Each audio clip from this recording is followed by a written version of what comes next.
Hi, I'm Lee Herbert, and in this video we're going to have an overview of the Chameleon Pro EVF from Zacuto. Now, very important, it's an overview, not a review. I will be talking what I think about it, but this isn't necessarily a review because I'm an ambassador and they sent it to me for free, so I don't want to do a review because people might think, anyway, you know what I mean. So, first of all, let's talk about why you might use an EVF over what comes with the camera or using a monitor like the Ninja 5. Now, the Ninja 5 is great, I still use it, but out in bright daylight, which is not what we've got today, but generally out in bright daylight, you can't see that unless you've got a sun hood, and it's not convenient. Also, sometimes you actually want to have the camera on your shoulder, and a good EVF is going to work like that instead of sort of like twisting your neck and trying to move into places and positions that are, not, even uncomfortable for a yoga guru. So, those are some of the reasons to use an EVF. Now, people might be familiar with the Zacuto Gradical HD, which is this one, and there's also the Gradical I, which I don't have, but that's kind of like the smaller version of this. And the Chameleon Pro sort of sits somewhere in the middle. It's got some features that the Gradical doesn't have. It's missing some features that the Gradical does have, and yeah, let's have a look at some of those things. So the first thing, you look at them physically, the Gradical is a fair bit bigger than the Chameleon. Also, the Gradical is powered by batteries, so you put a battery on here, which is really handy. The Chameleon is not powered directly from a battery on it. What you do is you have this power cable, and that can then go into DTAP, and interestingly enough, the power button is actually on the DTAP button as well, which is kind of clever that they've got this integrated cable where you've got the HDMI and the power. They've also got one with SDI and the power as well. So this can take SDI and HDMI inputs. It does not have pass-through, so you've got no outputs, where you do have that on the Gradical HD, so you can go in and out on the Gradical. And the last physical difference between the Gradical HD and the Chameleon that I want to look at is just the amount of buttons. So on the Gradical HD, you've got 1, 2, 3, 4 dedicated buttons and a little controller. And on the Chameleon, it's just a single button and controller, and everything is done from here. So now that we've looked at all of those features, let's go and jump into the actual user interface on the Chameleon and look at some of the things in there. This is my, if I do say so myself, rather ingenious way of recording the screen of the Chameleon EF, because there's no output. So what I'm doing is I'm playing HDMI in. I recorded something on the Ninja, and I'm playing that out to the EVF, and I'm using my phone to capture the screen of the EVF so I can do a live recording of whatever it is I'm doing on the EVF. And because I'm capturing in 4K, hopefully, see under there is the actual EVF, and then hopefully that will, I'll be able to crop that and make it usable.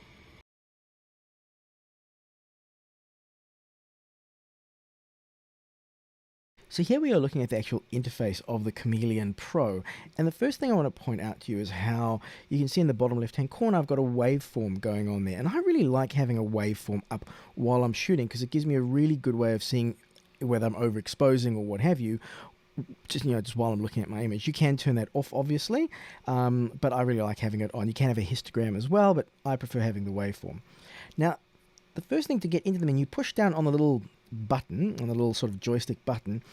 You'll also notice there in the top left that it shows that the input is 4K, and this is something that the Chameleon Pro has over the Gradical and the Gradical I, is that they can only input 1080. Now, obviously, they will, most cameras will downscale and it'll work fine, but if you do need to input, if for some reason your camera's only outputting 4K, the Chameleon Pro is a great way to go to get input that's coming in as 4K.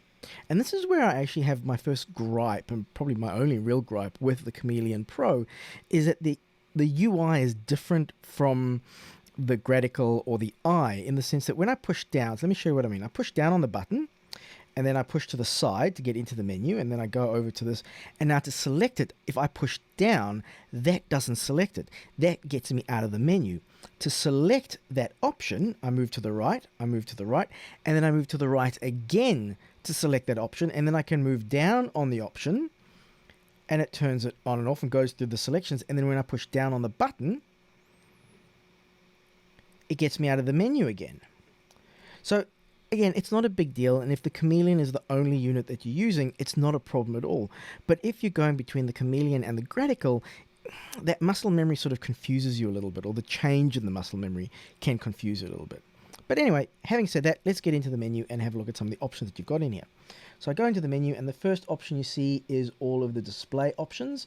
And you can see that we can add markers, and again I'm going to push to the right and push down, down, down, down until we get to off. Cool, and I can push to the left to get out of that menu. We've then got a marker matte. We can change the marker thickness. We do scan mode, video aspect ratios. You can see you've got a lot of things that you can set up here in the display options. If we then go down to the function options, you can see that we've got monochrome, false color, peaking, and for example, if I turn false color on there, so we hit to the right, come down, type 2, type 1, off. We can turn on peaking, so to the right, 1 low, high. It would be nice if there was a medium in the peaking, not just a low and a high, but it's better than nothing. To the left to get out, you can change the peaking color. So there you can see it's red, but you can do yellow, white, blue, green. Well, I certainly don't want green on this shot. So let's go down and just select red again. Got edge detection, you've got 2 levels of zebras, histogram, so you can turn the histogram on. So for example, if I turn that on, and there's our RGB histogram, and let's go back and turn that off. To the right, up, off, and then you got audio bars, vector scope, and the vector scope is a really nice addition because it's unique to have a vector scope on an EVF, so it's really cool that we've got a vector scope. And you can see you've got different waveforms, and you can have all the scopes on or off, and then you can actually set shortcuts. So let me just show you how these shortcuts work again. So you can see that F1 is LUT, F2 is magnification, F3 is zebra, and F4 is all scopes. And you can see, let me just go back to that for a moment.